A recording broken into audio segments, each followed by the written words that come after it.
अभी आपने न्यूज़ में सुना होगा कि भाई 6 साल के बच्चे की हार्ट अटैक से मृत्यु हो गई। गुजरात के अहमदाबाद में एक निजी स्कूल में 8 साल की बच्ची की कार्डियक अरेस्ट से मौत हो गई। जानकारी के अनुसार मृत बच्ची का नाम गार्गी था और वो सुबह करीब 8 बजे स्कूल पहुंची थी। सीढ़ियां चढ़ते वक्त उसके सीने में अचानक दर्द उठा। दर्द के बाद बच्ची लॉबी की बेंच पर बैठ गई और कुछ ही सेकंड्स में जमीन पर गिर गई, जिसके बाद स्कूल स्टाफ ने बच्ची को हॉस्पिटल भेजा, जहां डॉक्टरों ने उसे मृत घोषित कर दिया। आपने सुना होगा कि 25 साल का नौजवान हार्ट अटैक से मर गया है। आपने सुना होगा 40 साल का एक ऐसा घर का मुखिया जो पूरा घर चला रहा था, उसका हार्ट अटैक से निधन हो गया। और बड़ी उम्र में तो हार्ट अटैक से मरना बहुत ही कॉमन हो चुका है कि हम उसे मानते कि नेचुरल डेथ है। तो हार्ट अटैक से मरना क्यों बहुत ही कॉमन हो चुका है और क्यों इंडिया जैसे कंट्री नंबर 1 में है हार्ट डिजीज़ के अंदर, आज हमारे वीडियो में इसी के ऊपर हम चर्चा करने वाले हैं। वैसे तो कई सारे रीजंस हैं, बट प्राइमरीली हार्ट अटैक में क्या होता है, हार्ट अटैक में आपका जो हार्ट है वो काम करना स्टॉप कर देता है। That can be due to many reasons. पहला रीज़न सबसे ईजी तो यह है कि भाई आपकी जो ब्लड वेसल्स है उसमें प्लेक्स का जमा हो जाना। जैसे कि आप इमेजिन करें आप कोई ब्लड वेसल या पानी की वेसल जहाँ पे पानी जा रहा है उसमें अगर कोई कचरा जमा है तो पानी आगे नहीं जाएगा और पानी का फोर्स बढ़ता जाएगा, जिसका प्रेशर उसकी वेसल्स की बाहरी सतह की तरफ बढ़ता रहेगा। और कई बार ऐसा भी हो सकता है कि अगर बहुत फूल गया तो वो फट भी सकती है।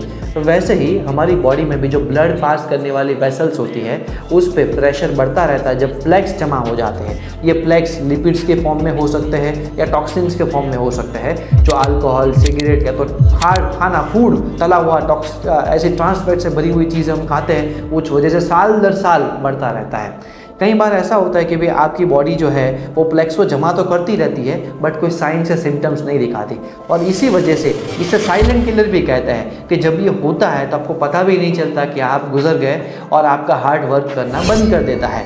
इसी को कहते हैं हार्ट अटैक। इस स्पेसिफिक कंडीशन को मेडिकल टर्म में बोलते हैं एथेरोस्क्लेरोसिस। और ऐसी कंडीशन जो है उसे ठीक करने के लिए 2 उपाय होते हैं। या तो आपको कई बार इमरजेंसी वार्ड के अंदर जाकर आपके हार्ट को शॉक देकर उसे रिस्टार्ट किया जाता है और स्टैंड लगाया जाता है, जिससे आपकी जो वेसल है जहाँ पे प्लेक जमा हुआ है उसकी साइज़ को बड़ा किया जा सके और ब्लड को पास होने का मौका मिले। तो अगर आप फिर भी अच्छी कंडीशन में रहे तो आपकी जान बचने के चांसेस बढ़ जाते हैं, बट इसमें अनुमान मोर्टालिटी रेट शायद 70 से 80% तक होता है और आपको हार्ट अटैक 1 बार नहीं, 2 बार नहीं, कई बार आ सकता है। हो सकता है कि भाई एक पहला हार्ट अटैक अगर आप बच जाए उसमें तो एक साइंस है, सिम्टम है, और नॉर्मल सा ब्लड प्रेशर या हाइपरटेंशन भी बढ़ना एक सिम्टम है कि आप कल हार्ट अटैक से मृत्यु आपकी हो सकती है। तो आज ये जानते हैं कि भाई इसके क्या रीज़न है जिस वजह से हाइपरटेंशन या ब्लड में प्लेक्स बढ़ते हैं। फर्स्ट रीज़न इज ओबेसिटी, मोटापा। जब आप मोटा क्यों होते हैं आप, पहले तो सबसे पहले समझिए, जब आप ऐसा खाना, ऐसा फूड कंज्यूम करते हैं जो refined sugar plus trans fat से मिला हुआ है, मतलब जैसे कि समोसा, एक ही तेल में बार बार शुगर है या शुगर का डेरिवेटिव है उसको मिलाकर बनाया जाता है। केक है, पेस्ट्रीज है, शुगर वाली आइटम्स है जो आपके हार्मोन्स ख़राब करती है, हार्मोन्स को इम्बैलेंस करती है, जैसे कि ईस्ट्रोजन है, टेस्टोस्टेरोन है, प्रोजेस्टेरोन है, इंसुलिन है, ग्लूकागॉन है, थायराइड है। लेकिन साथ साथ में आपका वेट भी इंस्टेंट बढ़ाती है बिकॉज ये कैलोरी से भरपूर होते हैं। तो ये स्पेशली सबसे बड़ा रीज़न है आपका मोटापा और आपकी खाने पीने की हैबिट्स। सेकंड होता है स्ट्रेस, टेंशन, एंग्जाइटी। ये आपकी बॉडी में नेगेटिव हार्मोन्स का प्रमाण बढ़ाता है जो कई बार आपके प्लेक्स का लेवल्स बढ़ा सकता है और लंबे समय में ये आपको सडन स्ट्रोक दे सकता है। सडन स्ट्रोक मतलब एक्यूट स्ट्रोक, कि बहुत स्ट्रेस बढ़ने की वजह से तुरंत हार्ट अटैक इंड्यूस हो सकता है। और ये जो खाने पीने की आदत है वो क्रॉनिक इलनेस है, मतलब लंबे समय के बाद आपकी बॉडी में ये चीज़ें आती है। और इन दोनों को अगर मिला दिया, अगर ऐसी लाइफस्टाइल जैसे कोई कॉर्पोरेट एम्प्लॉय है जिसके ऊपर वर्क बर्डन भी बहुत ज़्यादा है और उनकी लाइफस्टाइल भी बहुत ज़्यादा है, प्लस ही 10, 20 और 30 kg ओवरवेट, तो उनके लिए खतरा डबल हो जाता है ऑलमोस्ट। दूसरा मुख्य कारण है दवाइयाँ और ड्रग्स और टॉक्सिन्स।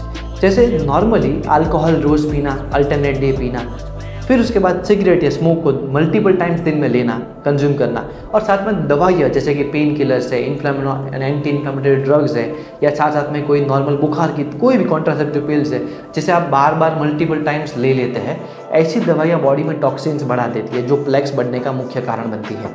और ये चीज़ें जो है ये आपको टेम्पररी रिलीफ तो देती है लेकिन परमानेंटली ये आपकी बॉडी के अंदर जो है heart attack, chronic heart attack को इंड्यूस करने का मुख्य कारण भी बनती है। और तीसरा जो मैं समझता हूँ सबसे मुख्य है वो इग्नोरेंस।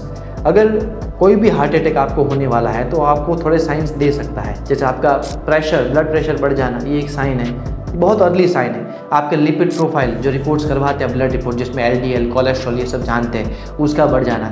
जब ये रिपोर्ट्स नहीं करवाए जाते और जब इसके बारे में हमें जानकारी नहीं होती और हम क्वार्टरली या एन्युअली हम इसके बारे में कोई प्रयास नहीं करते उसे ठीक करने के, तब जाके लंबे समय में 4-5 साल या 10 साल में आपको हार्ट अटैक आने के चांसेस बढ़ते हैं। तो इग्नोरेंस भी इसका बहुत बड़ा कारण है, बिकॉज ये बीमारी तुरंत असर नहीं दिखाती, तो हम सबको लगता है कि चलो ठीक है, अच्छा सब चल रहा है तो चलने दो, सब चंगा सी। तो ये कारण हो सकता है आपकी मृत्यु का। अपने अगली फेज में जानते हैं कि इसका सॉल्यूशन क्या हो सकता है। The first solution is being reporting. अगर आपको आइडेंटिफिकेशन है कि मुझे ये है, तो ये आप उसको रिजॉल्व करने के कुछ स्टेप्स लेंगे।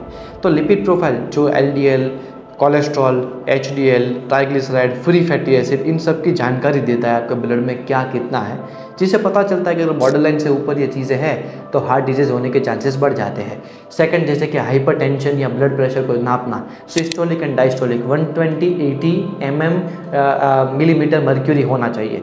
अगर इससे कम या ज़्यादा है, हाइपर या हाइपोटेंशन, स्पेशली हाइपरटेंशन है, जैसे 140/90 है, 160/100 है, दैट मीन्स दैट आपको हार्ट अटैक हो सकता है या हार्ट डिजीज़ इंड्यूस हो सकता है। तो ये दो चीज़ें बहुत ही इंपॉर्टेंट है। इसके अलावा अगर आप करवाना चाहें तो बॉडी में टॉक्सिन्स की मात्रा कैसे नापेंगे, जैसे कि किडनी फंक्शन टेस्ट या लिवर फंक्शन टेस्ट, ये भी आप जांच सकते हैं। इससे भी पता चलता है कि किडनी और लिवर पे कोई डैमेज तो नहीं है। किडनी, लिवर और हार्ट और लंग्स, ये हमारे बहुत ही इंपॉर्टेंट फंक्शनल ऑर्गन्स है जो हमारी बॉडी की बहुत सारी प्रोसेसेस और फंक्शन करते हैं। अगर इसमें से कोई भी डैमेज है तो सीधा इम्पैक्ट हार्ट पे कोई ना कोई तरीके से डायरेक्टली इनडायरेक्टली आ सकता है।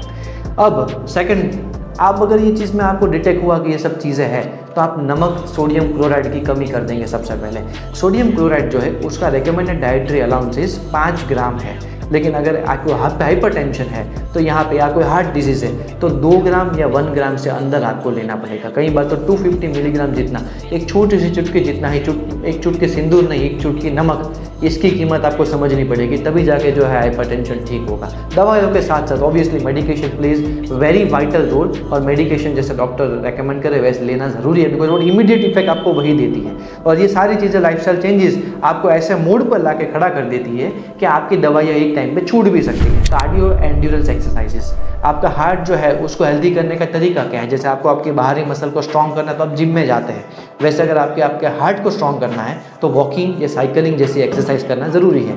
अब वॉकिंग और साइकिलिंग आपके हार्ट को पंप करने के लिए मजबूर करती है और इससे ब्लड सर्कुलेशन बढ़ता है। ब्लड सर्कुलेशन बढ़ने से न्यूट्रिएंट डेंसिटी और न्यूट्रिएंट ट्रांसपोर्टेशन, ब्लड ट्रांसपोर्टेशन बढ़ता है, खून थोड़ा पतला भी होता है, उसकी विस्कोसिटी भी मेंटेन होती है, कई हैप्पी हार्मोन भी रिलीज होते हैं बॉडी में, और आपकी बॉडी जो है वो हील होना चालू होती है। तो हार्ट की हेल्थ के लिए एटलीस्ट 20-25 मिनट वॉक करना वीक में 4 से 5 दिन बहुत ज़रूरी होता है, और ये सबसे इंपॉर्टेंट एक्सरसाइज है हार्ट के लिए जो किसी ना किसी को करनी चाहिए। इसके अलावा सूर्य नमस्कार है या स्ट्रेंथ वर्कआउट है, दिन अगर वीक में एक आध बार वो भी इंडल्ज करना है तो वो कर सकते हैं, लेकिन वो प्राइमरी नहीं है। आप देख सकते हैं आजकल कितने सारे बॉडी बिल्डर्स या कितने सारे फिटनेस एंथुसियास्ट को भी हार्ट अटैक आता है।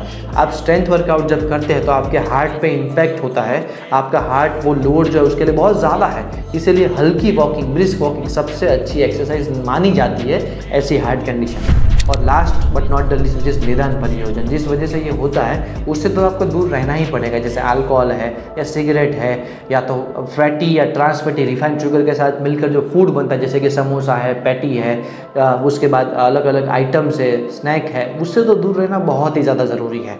तो अगर आप ऐसी चीज़ें आपको फेस कर रहे हो, आप जहाँ पे आपको हार्ट डिजीज़ है, हार्ट कंडीशन है, हाइपरटेंशन, आपको फील हो रहा है कि you are not living at your fullest, तो हमेशा आप हमें कांटेक्ट कर सकते हैं नीचे दिए गए नंबर पर। ओके, और मैं हमेशा बोलता हूँ कि भाई ज़िंदगी जो है वो अच्छी होनी चाहिए, पर जैसे राजेश खन्ना का डायलॉग है कि भाई ज़िंदगी बड़ी लंबी नहीं बड़ी होनी चाहिए, वैसे ज़िंदगी जो है बड़ी के साथ साथ अच्छी भी होनी ज़रूरी है। क्वालिटी ऑफ लाइफ वो आप अपनी जो है वो सुधारें।